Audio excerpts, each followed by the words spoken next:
Hey, Deanna Seymour here with a quick heads up. This is a collection of past shows and ongoing experiments. You're going to hear different intros and old ads, but the ideas still hold up. You can tell where you're at by the cover art. And if you ever want to chat about life and business, check out my free community at jointheplayhouse.com.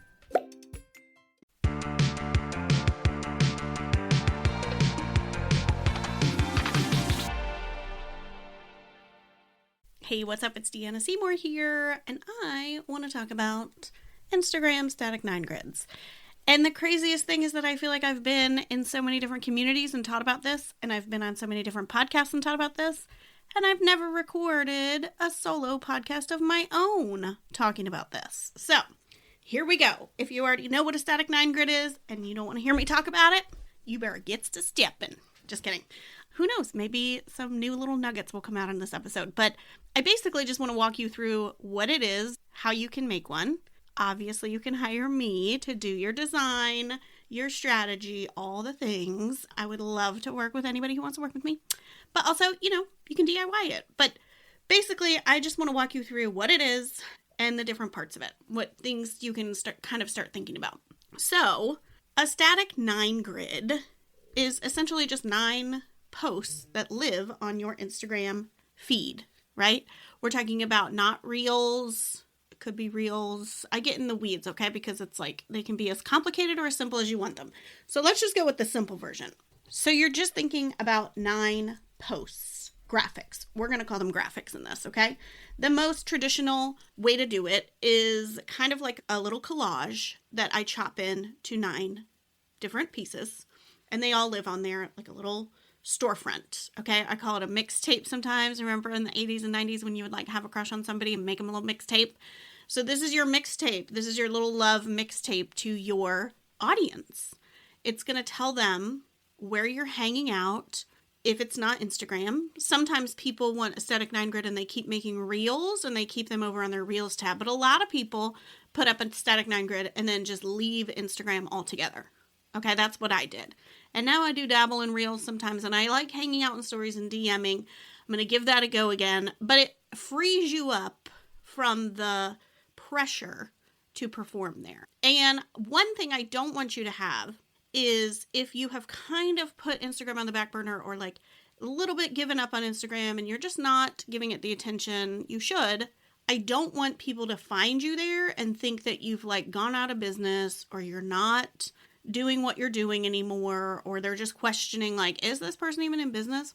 The static 9 grid lets you not be there, but look like a legit active business while you're off doing whatever makes you happy. So if hanging out on LinkedIn makes you happy, or mostly focusing on threads makes you happy, YouTube, your podcast, your blog, do the things that make you happy. If it's networking, that takes time, like it's hard to do all the things. I'm even forgetting, like if you're over on Facebook, if you're on TikTok, wherever you are, be there. But you put up a static 9 grid so that you don't have to focus on Instagram anymore. And when people find you there, they are like, oh my gosh, this person's so cool. Let me go find them where they're hanging out. Because a lot of people are on both Instagram and LinkedIn. Maybe they're on Instagram for fun stuff, but they do business stuff over on LinkedIn. So if your Instagram static 9 grid tells them, hey, I mostly hang out on LinkedIn, come find me, they can do that. If they love listening to podcasts, they've been looking for a new one, they find your static 9 grid and you're saying, hey, I'm not on Instagram all the time. I don't love it, but I do love my podcast and I have a new episode that comes out every Tuesday. Come check me out. They go and they follow your podcast because they also know that if they like you and they think you're cool and you're straight up saying, I don't hang out here. If you want to hang out with me, you have to come here. They are more likely to do that if you're saying, I'm not going to be here reminding you all the time to come listen to my podcast. You know what I mean? There's like a very like honest and boundaried and like kind of like you're looking like a boss by saying, I'm not here. Here's where I am. If you want to come hang out with me, come hang out with me. And it releases all that tension from you and that pressure from you. And it tells them very clearly where you're hanging out. Okay. Which I like better. I think listening to a podcast really gives me a lot more know, like, and trust with whoever I'm listening to. I think when people listen to my podcast, they're like, oh, she's cool. It's a lot more than I can do on social media. I just don't love short little bursts. It kind of feels to me like social media is like small talk, and things like blogs and YouTube videos and podcast episodes are more long form content, is more like a real conversation, which I enjoy more than short little snippets. Okay, so let's talk about what goes on it. You're like, okay, Deanna, you sold me. It's super fun. What goes on it? What am I doing? First of all, I do always tell people it looks cooler when it is a big collage. We want this to be like a wow factor moment. We want them to land on your profile and be like, oh my God, who is this? If it's all just looking like a normal feed, you just look like everybody else. So for me, because I have an art background, I'm a designer, I think do not underestimate the power of kind of stopping them in their tracks. And they're like, whoa, what's going on here? That catches their attention. So let me just set up this scenario too. Let's say you are going to put up a 9 grid and step away from Instagram, but you were on a podcast and that person posts on Instagram all the time. So they have tagged you in a post. They have tagged you in stories. They might have put out show notes that link to your website and that little Instagram icons on there, and people are clicking. You have been on a podcast, which you enjoy doing, and people are finding you through that, and they're ending up on your Instagram profile. What are they going to see? So when they get there and they see this really cool collage and they're like, oh my gosh, what is this person doing?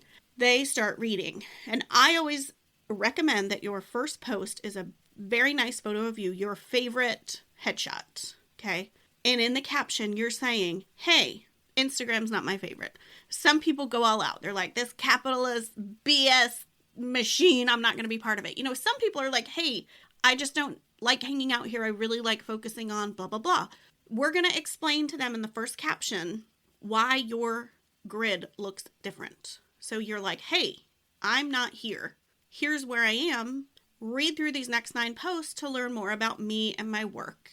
And, you know, keep reading. Okay? So then step 2, post 2, graphic number 2, we are going to sort of let them know what you're about, right? Like I call this your big idea. Maybe it's your, like, what am I trying to say? What's that word? Not your formula, like your signature framework.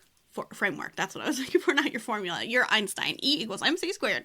Now, what's your catchphrase? Like, what do you believe? What would make people know what you do? You know, let's just say you're a bookkeeper, but you work with neurodivergent people. So you want it to just be like bookkeeping that works for your brain, bookkeeping for creatives, bookkeeper for neurodivergent folks, or whatever. Like you want them to immediately know, what can you do? You know, tips for overwhelmed parents. Oh my gosh, that's me, you know, or they're like, oh, that's not me. I don't maybe need to keep going. So number 2 is your big idea. And that is going to tell them like, yes, you're in the right place. I see you. You're amazing. Just a quick note, if you want to continue doing reels, post 2 is a great place to mention that, because right above post 2 on their phone is going to be that reels tab. That's kind of where you would keep those. Okay. Usually, and take all of these with a grain of salt, because what I do when I work with clients is I just have you answer a bunch of questions about what you have going on. Do you have a podcast? Do you have a YouTube? Where do you like hanging out? What are you doing? What are your offers? What are your opt-ins? You know, I just ask you for all of it, and then we plan it in the most strategic way for you. So take these like numbers with a grain of salt, because it really depends on your goals in your business and all the content that you have. Usually, not always, post 3 will be your best opt-in. So I know we all have a tendency sometimes to crank out lots of opt-ins. So I want you to try to choose your best one. So like I was saying, for some people, it might be, you know, I want to send them straight to my YouTube. That might be your most valuable content. Usually I love email marketing. I like to grow my email list. So I would say somewhere early on, you want to try to get them onto that email list. So, you know, if you have a quiz, a PDF, a free course, like it looks different for everyone, but you definitely want to highlight your most valuable opt-in. Then we're going to talk about your offers. Okay, we've already said, hi, it's me. Hello, hello. Nice to meet you. Here's what I think. Here's who I help. This is my big idea. Here's this really cool free thing, whether it's like your podcast, your YouTube, an opt-in. Like you've given them 1, 2, 3 posts of value and humanity. We're going to sell your stuff, okay? Because the whole point of having a business is to sell your stuff. And I think when it comes to social media, people are very trained to keep making content that is educational or entertainment or, gives them something. And it makes people nervous to sell. So we are going to sell your stuff because this is a mixtape. This is your billboard, your storefront, if you want to think of that. This is you saying, here I am, here's who I help, here's some cool free stuff, here's what I do. So it could be post 4, 5, and 6. It could just be post 4 as a carousel. You want to get your offers in. So like for me, I have a design offer. I have the Playhouse, my community. And right now I have a branding offer on that row. That's post 4, 5, and 6 of my 9. So I'm using 3 of my posts on this grid to showcase my offers. And that is okay. We're kind of building a mini website here, so we need to have our sales pages. We need people to know what we do. So you're going to want to put your offers in. And don't be shy about it. You want people to know how you can help them. It's not about selling. It's like, hey, if you are a tired parent, if you are a neurodivergent business owner who's stressed out about their finances and their bookkeeping, here's how I can help you. So that second row, 4, 5, and 6, are probably going to be offers somewhere in there. Then, if you have a podcast that you either are doing now, or maybe it's a capsule podcast, like you've created a little series that you want people to know about, it's like your body of work is what I call it. I came from an art teaching background, so where is your best stuff? Like I was saying, is it a blog? Is it a podcast? Is it a YouTube channel? Do you host summits 2 times a year? And people need to know that. And you need to kind of say, like, get on my list so you can know when I'm looking for applicants, when I'm looking for sponsors, when I'm actually doing the summit, get on my email list. We want them to take the next step with you, whatever that may be. And you have a couple next steps in your ecosystem, right? It could be they just go straight up and buy the thing because now they know what you do and they want to buy it. Could be a low ticket offer, could be an event that you're hosting, whatever. So we definitely want, if you have a podcast, if you have a YouTube channel, like wherever your body of work is housed. And if you have a podcast and a YouTube channel, you can absolutely give each one of them a square. I still say square because I'm old school, but you know what I mean. A post, a rectangle post, until they change it again, probably. I would like for you to think about having a post that is for client testimonials. Now, this could be its own post, and it could just be one on the front. Like if you're wanting the most simple version of an Instagram static 9 grid, it would be one testimonial on the front, and you're not making any carousels. Of course, with any of these topics, you can go as deep as you want. You can start adding posts, make these carousel posts. So if you did do your podcast and you wanted people to swipe through a couple of your most popular episodes, and then the last slide would say like, search for, Big Fun Small Business, wherever you're listening, wherever you listen to podcasts or whatever. Click the link in my bio to subscribe. You can absolutely turn any of these into testimonials. I like to, with my offers, kind of go through a couple slides of either examples, because I'm a designer, so that's a very visual thing, right? So I have examples of things I've made with testimonials on those pages. So if I have a carousel of static 9 grids that I've created for clients, people can swipe through, see some examples of static 9 grids, see what the people have said about working with me on static 9 grids, and they get a real great idea of what that's like. So testimonials can either be their own post if you're keeping things simple, or they can kind of be tucked into different things. You could put comments from your YouTube channel that show, wow, these videos are great. You do kind of have testimonials or reviews even on your blogs, even on your podcast. So anytime you want to add testimonials is great. If you want to keep it simple, I highly recommend you having at least one testimonial as a post. All right. Another thing that I really like to do is make sure that last post is like a final call to action. So I always say something like, if you've made it through all 9 of these posts, oh my gosh, like we are best friends. Like make sure you follow along for any updates, follow along for my stories. If you're going to keep doing stories, follow along for my reels, whatever. And also for me, growing my email list, as I said, is important. So I want them to join my email list. That's where I hang out the most, blah, blah, blah. Like come hang out in the Playhouse. There's a free tier now, like whatever, wherever you want them to go. We need to like wrap it up with a bow and remind them at the end, here's what I want to do next. If you have a podcast, I'd love to come talk to you. Like DM me, let's chat, anything like that. And I usually recommend that people put another headshot. So we're going to want at least 2 headshots of you.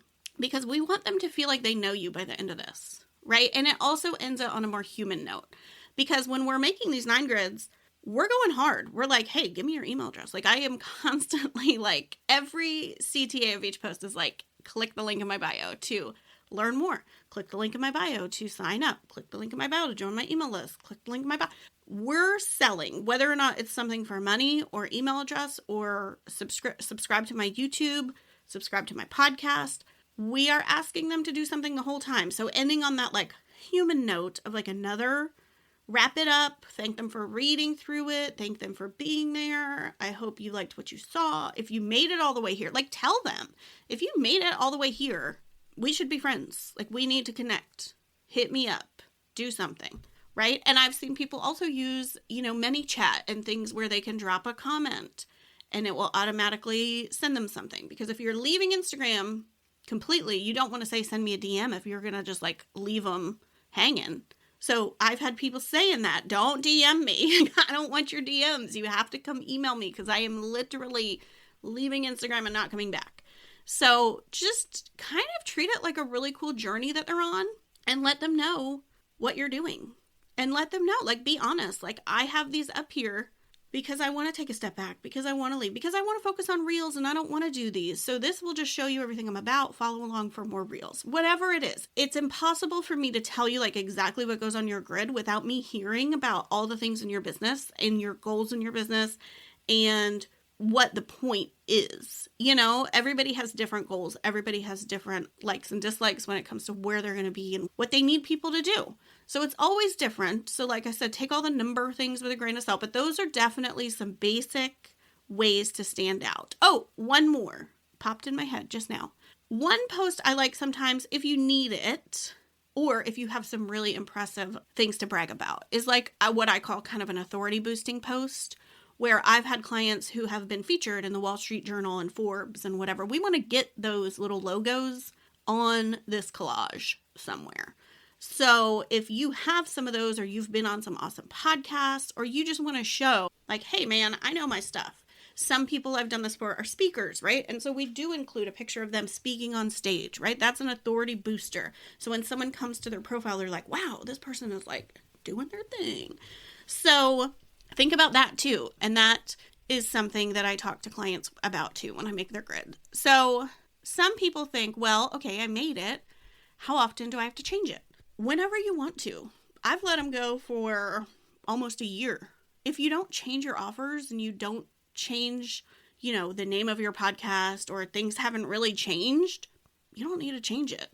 It's only when you start to notice, oh, okay, I need to do some changes. So for me, this podcast that you're listening to, I have actually recently rebranded into Big Fun Small Business, and I'm calling it an audio sketchbook because I change and experiment with my audio, with my podcast all the time. So on my Static 9 grid, I do not have a picture of the cover because I know that I'm going to be experimenting with that and I'm going to be changing it. So anything you think you might tweak, rely more on visual imagery and symbols. So mine has like a cool old-timey podcast mic and a lightning bolt, and like it still looks fun and it still shows people, oh, she's a podcaster, without me slapping the cover on. If you know that you're going to rebrand and change your lead magnet, or you're like going to switch things up, make the graphic something that is like a catchphrase that you're not going to change. And then the caption can talk about your lead magnet, and you can always go back and edit captions whenever you want. If you want to change the graphics, you have to archive your old ones and re-upload new ones. So another important thing while I'm talking about posting is that if you do this, you have to post them backwards. So it's almost like building a brick wall, right? We have to start in the bottom corner and go 9, 8, 7, and then we go to the next line, 6, 5, 4, and then the top line, 3, 2, 1.